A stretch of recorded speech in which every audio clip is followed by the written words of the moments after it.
Что отличает успешного человека от неуспешного? Талант, ум, может быть, окружение? Нет. Скорость принятия решений и быстрая реализация своих идей. А в нашем с Таней случае практически молниеносная. Вот так в середине августа нам пришла в голову идея совместного фита.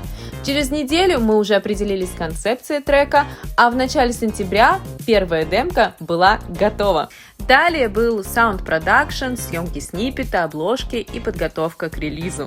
Трек получился именно таким, каким мы его задумали.